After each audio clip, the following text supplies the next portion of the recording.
ಎಲ್ಲರಿಗೂ ನಮಸ್ಕಾರ. ಪಂಚಮಸಿರಿ ಕನ್ನಡ ಜ್ಯೋತಿ ಯೂಟ್ಯೂಬ್ ಚಾನಲ್ಗೆ ಸ್ವಾಗತ. ನೆನ್ನೆ ದಿನ ನಾನು ಮಿನಿ ಲಾಗಲ್ಲಿ ಹೇಳಿದಾಗೆ ಇವತ್ತು ಶ್ರೀ ಸತ್ಯನಾರಾಯಣ ಸ್ವಾಮಿಯ ಪೂಜೆಗೆ ಆ ದೇವಸ್ಥಾನಕ್ಕೆ ಹೊರಟಿದ್ದೀನಿ.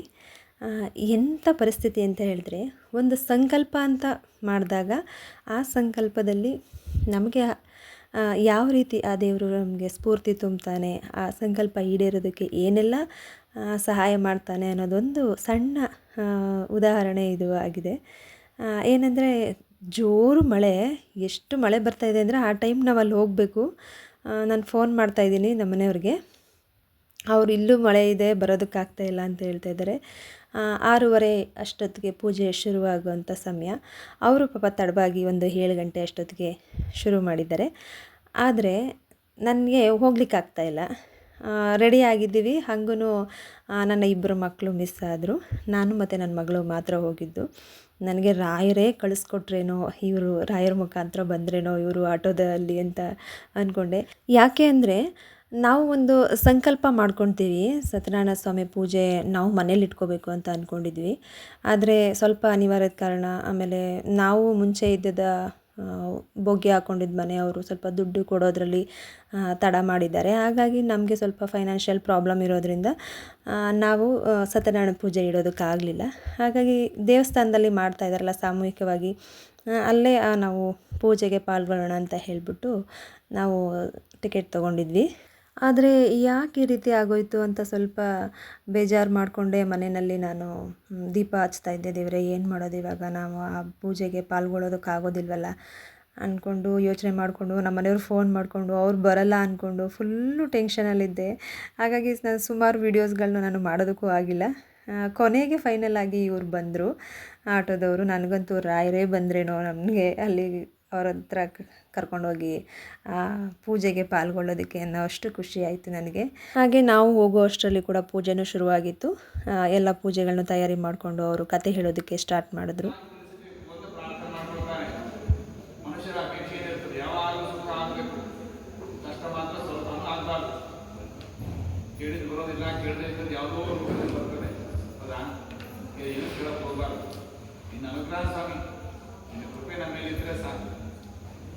ಯಾವುದನ್ನ ಚೆನ್ನಾಗಿ ಮಾಡ್ತಾನೆ, ಏನೋ ಕೊಟ್ಟಿರ್ತಾನೆ. ಹೌದಾ? ದುಃಖ ಸುಖ ಎರಡನ್ನೂ ನಾವು ಹುಟ್ಟುವಾಗಲೇ ಬರೆದು ಕಳಿಸಿಟ್ಟಿರ್ತಾನೆ. ಸೌಖ್ಯ ದುಃಖ ಸತ್ಕಾರಣಾಯ ವಿಗತಾಯ ನಮೋ ನಮಸ್ತೆ. ಇಷ್ಟು ದಿನ ಸುಖ, ಇಷ್ಟು ದಿನ ದುಃಖ ಅಂತ ಬರದೇ ಬಿಟ್ಟಿರ್ತಾನೆ. ಯಾವ ಜೀವನೂ ತಪ್ಪಿಸ್ಕೊಳ್ಳೋಕ್ಕಾಗಲ್ಲ. ಪಾಪಗಳಿರೋದ್ರಿಂದಲೇ ಈ ದೇಹ ಬರ್ತದೆ. ಮನುಷ್ಯ ದೇಹ ಬರೋದೇ ಪಾಪದಿಂದ. ಅತಿ ಪುಣ್ಯ ಜಾಸ್ತಿ ಇತ್ತು ಅಂದರೆ ನಾವು ಸ್ವರ್ಗದಲ್ಲಿ ದೇವತೆಗಳೇ ಸ್ವರ್ಗದಲ್ಲಿ ಇದ್ದು ಅಮೃತ ಕುಡ್ಕೊಂಡು ಹಾಯಾಗಿರ್ತಿದ್ವಿ. ಈ ಟೀ ಕಾಫಿಗೆ ಅಮೃತ ಸಾರು ಚೆನ್ನಾಗಿತ್ತಂದ್ರೆ ಅಮೃತ ಅಂತ ಹೇಳ್ಕೊಂಡು ಓಡಾಡ್ತಾ ಇರ್ಬೇಕು. ಹೌದಾ? ಆದರೆ ನಂಬ್ಕೋತಾನೆ ದೇವರು. ಇಷ್ಟೆಲ್ಲ ಕೊಟ್ಟಿದ್ದೀವಿ ಇವರಿಗೆ, ಆದರೂ ಇನ್ನೂ ಕೇಳೋದೇ ತಪ್ಪಿಲ್ಲಲ್ಲ. ಮತ್ತೆ ಮತ್ತೆ ಒಂದೊಂದೊಂದೊಂದು ಕೇಳ್ತಾನೆ ಇರ್ತಾನೆ. ನಮ್ಮ ಆಸೆಗಳು ಮತ್ತು ದುಃಖಗಳು ಎರಡೂ ಸಮುದ್ರದ ತೆರೆ ಇದ್ದಾಗೆ ಒಂದೊಂದೊಂದೊಂದೊಂದು ಬರ್ತಾನೆ ಇರ್ತವೆ, ಚಿಕ್ಕದೋ ದೊಡ್ಡದೋ. ಹೌದಾ? ಅದು ತೆರೆ ಅಂತೂ ತಪ್ಪಿಸೋಕ್ಕಾಗಲ್ಲ ಯಾರು. ಅದೇ ರೀತಿ ಇದನ್ನು ಕೂಡ ಕೊಡ್ತಾರೆ ರಾಯರು. ಬಹಳ ಕರುಣಾ ಸಮುದ್ರರು. ಪಾಪ ಏನೋ ಕಷ್ಟ ಅಂತ ಬಂದಿದ್ದಾರೆ, ಕಷ್ಟ ಪರಿಹಾರ ಮಾಡಿಕೊಡ್ತಾರೆ. ಅದನ್ನೇ ಒಂದು ಅಭ್ಯಾಸ ಮಾಡ್ಕೊಂಡ್ಬಿಟ್ಟಿದ್ವಿ ನಾವು. ಏನೇ ಆಗಲಿ, ಮಗಳು ಮದುವೆ ಆಗಿಲ್ಲ, ಮನೆ ಕಟ್ಟಕ್ಕಾಗಿಲ್ಲ, ಪ್ರಮೋಷನ್ ಆಗಲಿಲ್ಲ, ಯಾವುದೋ ಒಂದು ಅಪ್ಲಿಕೇಶನ್ ತಗೊಂಡು ಹೋಗ್ತೀವಿ. ಊರಿಂದ 5 ಕಿಲೋಮೀಟರ್ ಬಂದು ಅಂತಾರೆ ಕೊಡ್ತಾರೆ ವರ. ಅಂದರೆ ಎಲ್ಲ ವರ ಕೊಟ್ಟಾಗ ಸುಖವಾಗಿದ್ದು ನಾನು ಮಾಡಿದಂಥ ಕೆಲವು ಗ್ರಂಥಗಳಿವೆ.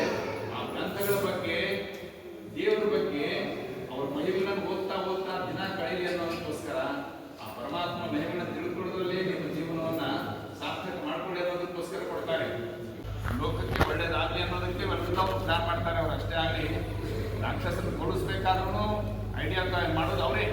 ಪುಣ್ಯ ಅವ್ರಿಗೆ ಜಾಸ್ತಿ ಬರಲಿ ಅಂತ ದೇವರು ಅವ್ರ ಮುಖಾಂತರ ಮಾಡಿಸ್ತಾನೆ. ಎಲ್ಲ ತಾನೇ ಮಾಡ್ಕೊಂಡ ಅಂದರೆ ಯಾವ ದೇವತೆಗಳಿಗೂ ಬೆಲೆ ಇರೋದಿಲ್ಲ.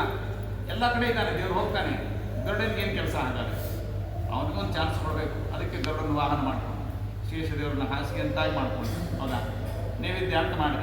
ಎಲ್ಲರಿಗೂ ಕಾಣ್ಬೋದು. ಒಂದೊಂದು ಸೇವೆ ಸಲ್ಲಿಸ್ಲಿ, ಸೇವೆ ಮಾಡಿ ಅವರು ಕೂಡ ಸೂರ್ಯನಿಗೆ ಬೆಳಕು ಕೊಡೋದಕ್ಕೆ ಹೇಳಿದ. ಎಲ್ಲ ದೇವತೆಗಳು ಸೇವೆ ಮಾಡ್ತಾರೆ. ಒಂದು ಕ್ಷಣ ಕೂಡ ಲೇಟ್ ಮಾಡೋದಿಲ್ಲ. ಪರಮಾತ್ಮ ಭಯಾನ ಅಂದರೆ ಭಯ ಅಲ್ಲ. ಎಲ್ಲಿ ದೇವರ ಸೇವೆ ತಪ್ಪು ಹೋಗುತ್ತೆ ಅಂತ ಸೂರ್ಯ ಕರೆಕ್ಟ್ ಟೈಮ್ ಉದಯಿಸ್ತಾನೆ. ಹೌದಾ? ಅಗ್ನಿದೇವರು ತಮ್ಮ ಕೆಲಸ ಮಾಡ್ತಾರೆ, ವಾಯುದೇವರು ತಮ್ಮ ಕೆಲಸ. ಹಾಗೆ ಒಳ್ಳೆ ಪ್ರಶ್ನೆ ಮಾಡಿದ್ದೀರ ನಾರದರೆ ಅಂತ ಪರಮಾತ್ಮ ಹೇಳ್ತಾನೆ. ನಾನೇ ಭೂಲೋಕದಲ್ಲಿ ಕಲಿಯುಗದಲ್ಲಿ ಸತ್ಯನಾರಾಯಣ ಎಂಬ ಅವತಾರದಲ್ಲಿ ಪೂಜೆಗೊಳ್ತಾ ಇದ್ದೇನೆ.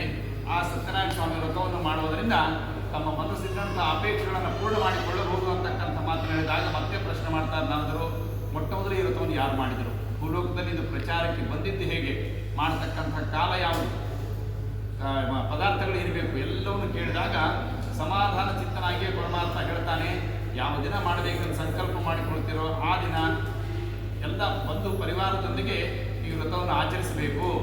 ಹೌದಾ?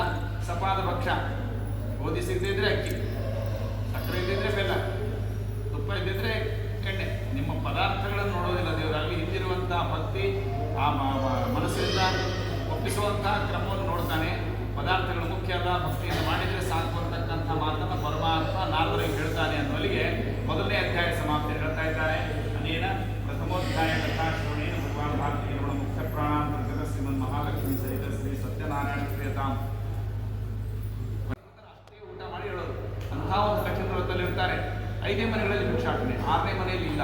ಅಂಥ ಕಠಿಣ ವ್ರತ ಇರಬೇಕಾದ್ರೆ ಪರಮಾತ್ಮ ಅಂತಃಕರಣದಿಂದ ಒಬ್ಬ 90 ವರ್ಷದ ವಯಸ್ಸಿನ ವೃದ್ಧರ ವೇಷದಲ್ಲಿ ಬಂದು ಪ್ರಶ್ನೆ ಮಾಡ್ತಾನೆ, ಹಾಗೆ ಇದರ ಸಂಚಾರ ಮಾಡ್ತಾ ಇದ್ದೀರಾ ಅಂದರೆ ಬಹಳ ಬಡತನ ಇದೆ, ದಾರಿದ್ರ್ಯ ನಿವಾರಣೆ ಆಗುವಂಥ ಉಪಾಯ ತಿಳಿಸಬೇಕು ಅಂದಾಗ ಸತ್ಯನಾರಾಯಣ ಸ್ವಾಮಿ ವ್ರತವನ್ನು ಮಾಡಿ ಅದರಿಂದ ನಿಮ್ಮ ದಾರಿದ್ರ್ಯ ದುಃಖಗಳು ನಾಶವಾಗುತ್ತವೆ ಅಂತ ಹೇಳಿದಾಗ ಮಾಡೋಣ ಅಂತ ಸಂಕಲ್ಪ ಮಾಡ್ಕೊಳ್ತಾರೆ. ಅಷ್ಟು ಉಪದೇಶ ಮಾಡಿ ಆ 90 ವರ್ಷ ವಯಸ್ಸಿನ ವೃದ್ಧರ ವೇಷದಲ್ಲಿ ಬಂದಂಥ ಪರಮಾತ್ಮ ಅಲ್ಲಿ ಅಂತರ್ಧಾನ ಆಗ್ತಾನೆ. ಅದೃಶ್ಯನಾದ ಮನೆಗೆ ಅವ್ರು ಊರೆಲ್ಲ ಹುಡುಕಿ ನೋಡ್ತಾರೆ, ಸಿಗೋದಿಲ್ಲ. ಅವ್ರು ಹೇಳಿದಂಥ ವ್ರತವನ್ನಾದರೂ ಮಾಡ್ತೀವಿ ಅಂತ ಸಂಕಲ್ಪ ಮಾಡಿಕೊಂಡು ತಮ್ಮ ನಿತ್ಯ ಭಿಕ್ಷಾಟನೆ ವೃತ್ತಿ, ಆ ಭಿಕ್ಷೆಯಲ್ಲಿ ಬಂದಂಥ ದ್ರವ್ಯವನ್ನೇ ಬಳಸಿ ವ್ರತವನ್ನು ಆಚರಿಸ್ತಾರೆ. ಮಾಡಿದಂಥ ಪೂಜೆಯನ್ನು ಪರಮಾತ್ಮನಿಗೆ ಸಮರ್ಪಣೆಯನ್ನು ಕೂಡ ಮಾಡಿಕೊಳ್ತಾರೆ. ಯಾರು ಭಕ್ತರಲ್ಲ ಅಂತಲ್ಲ, ಎಲ್ಲರೂ ಒಂದೊಂದು ರೀತಿ ಎಲ್ಲ ಭಕ್ತರೇ. ಬೆಳಗ್ಗೆ ಒಂದು ಸ್ವಲ್ಪ ಸಾತ್ವಿಕ ಕಾಲ ಇದ್ದಾಗ ಚೆನ್ನಾಗಿ ಪೂಜೆ ಮಾಡ್ತೇವೆ, ಮಧ್ಯಾಹ್ನ ಸ್ವಲ್ಪ ಕಡಿಮೆ, ಸಾಯಂಕಾಲ ತಾಮಸ ಕಾಲ ಬಂದಾಗ ಒಂದು ಸ್ವಲ್ಪ ಮೊಬೈಲ್ ಜಾಸ್ತಿ, ಟಿ ವಿ ಜಾಸ್ತಿ ಆಗುತ್ತೆ. ತಾಮಸ ಗುಣ ತಾಮಸ ಕಾಲದಲ್ಲಿ ಜಾಸ್ತಿ ಮಾಡಿಸ್ತಾನೆ ದೇವರು, ಆದರೆ ಮಾಡಿಸೋದು. ಹಾಗಾಗಿ ಸಾಧನೆ ಕಡಿಮೆ. ಆದರೆ ಅದರ ಅನುಗ್ರಹ ಮಾಡುವಾಗ ಸ್ವಲ್ಪ ಚೇತನ ಚೆನ್ನಾಗಿರ್ಬೇಕು ನಮ್ಮದು ಅಂತ, ನಮ್ಮ ಕರ್ಮಗಳು ಚೆನ್ನಾಗಿರ್ಬೇಕು. ನಾವೇನು ದೇವ್ರಿಗೂ ಅಂಜೋದು ಬೇಡ, ರಾಘವೇಂದ್ರ ಸ್ವಾಮಿಗಳು ಅಂಜೋದು ಬೇಡ. ಬಹಳ ಕರುಣಾಸಂದ್ರ ಅವರು, ಏನೇನು ಕರ್ಮಗಳು ಕೆಲಸ ಮಾಡ್ತಾರೆ. ಕರ್ಮ ಯಾವತ್ತಿದ್ರೂ ಬಿಡೋದಿಲ್ಲ. ಕರ್ಮ ಮಾಡುವಾಗ ಮಾತ್ರ ಬಹಳ ಹುಷಾರಾಗಿರ್ಬೇಕು. ಏನೇ ಮಾಡಿ ಬುಮರಾಂಗ್ ಎಲ್ಲಿ ಬಿಸಾಕಿರೋ ವಾಪಸ್ ನಮಗೆ ಬರುತ್ತೆ. ಅದಕ್ಕೆ ಕರ್ಮಗಳನ್ನು ಮಾಡುವಾಗ ಮಾತ್ರ ಕರ್ಮಕ್ಕೆ ಅಂಜಲಿ ಅಂತ ಹೇಳ್ತದೆ ಶಾಸ್ತ್ರ. ಹಾಗೆ ಈ ಶತಾರ್ಧ ಅಂತಕ್ಕಂಥ ಬ್ರಾಹ್ಮಣರು ಬಹಳ ನಿಷ್ಠೆಯಿಂದ ಮಾಡ್ತಾ ಇರ್ತಕ್ಕಂಥ ಪೂಜೆಯನ್ನು ನೋಡಿ ನಡೆದಾಗ ವ್ರತವನ್ನು ಮಾಡಿ ಸಮರ್ಪಣೆ ಮಾಡಿಕೊಳ್ತಾರೆ. ಅಂದಿನಿಂದಲೇ ಬಡತನ ನಿವಾರಣೆ, ಬಹಳ ಶ್ರೀಮಂತಿಕೆ. ಹೇಗೆ ಅಂದರೆ ಮೊದಲು ಕುಚೇಲ, ಆಮೇಲೆ ಸುಧಾಮ. ಹೌದಾ?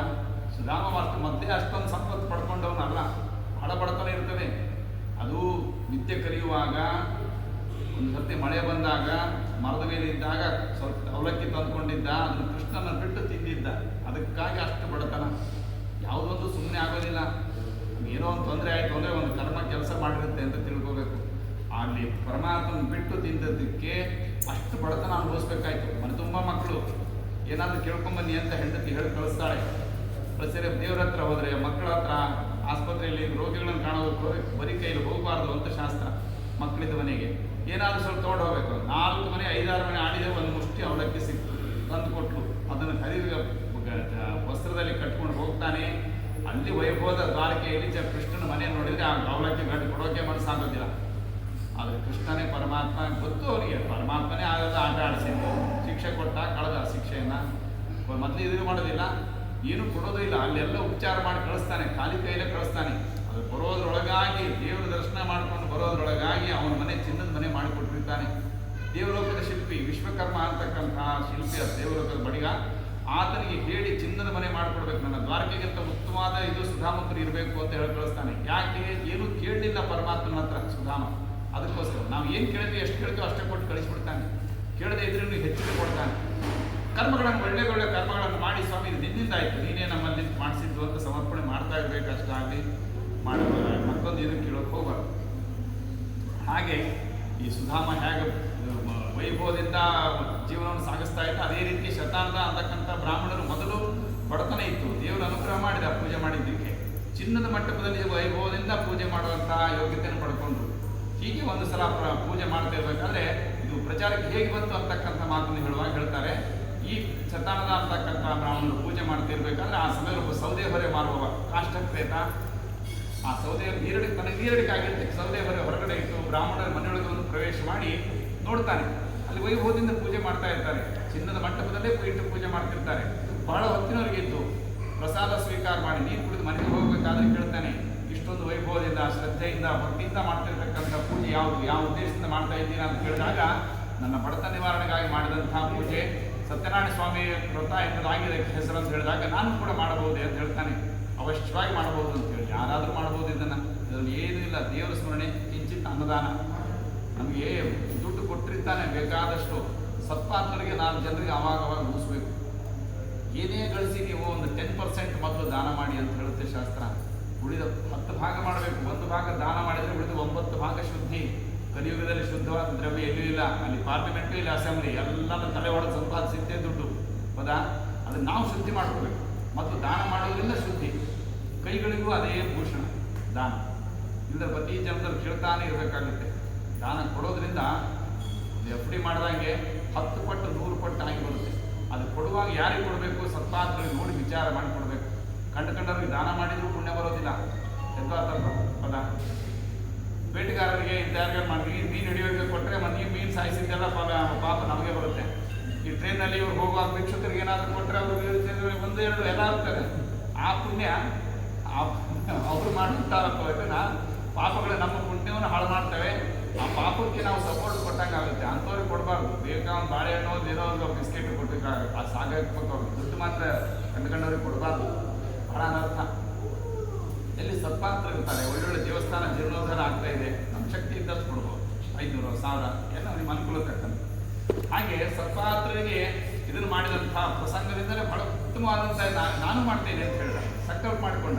ಆ ಕಾಷ್ಟಕೃತ ಸೌದೆ ಹೊರೆ ಮಾರುವವ ತನ್ನ ಸೌದೆ ಹೊರೆ ತೆಗೆದುಕೊಂಡು ಹೋಗಿ ಮಾರಿ ಬಂದಂಥ ಹಣದಲ್ಲಿ ವ್ರತವನ್ನು ಮಾಡ್ತೀನಿ ಅಂತ ಸಂಕಲ್ಪ ಮಾಡಿಕೊಂಡ. ಎಷ್ಟು ಬರೋಕ್ಕೆ ಸಾಧ್ಯ? 500, 300, 500 ಅಷ್ಟೇ ಬರುತ್ತೆ ಒಂದು ಸೌದೆ ಹೊರೆ ಮಾಡಿದಾಗ.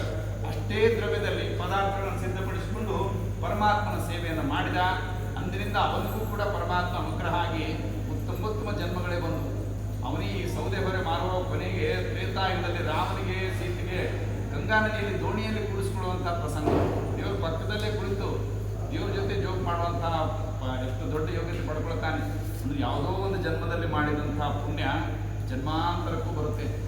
ನಾವು ಈ ಕಾಲದಲ್ಲಿ ಇಷ್ಟೆಲ್ಲ ಸುಖವಾಗಿದ್ದು ನೋಡಿ, ಆರಾಮಾಗಿದ್ದೀವಿ, ಎಲ್ಲ ಸೇವೆ ಮಾಡ್ಕೊಂಡಿದ್ದೀವಿ, ಊಟಕ್ಕೆ ತೊಂದರೆ ಇಲ್ಲ, ಬಟ್ಟೆಗೆ ತೊಂದರೆ ಇಲ್ಲ.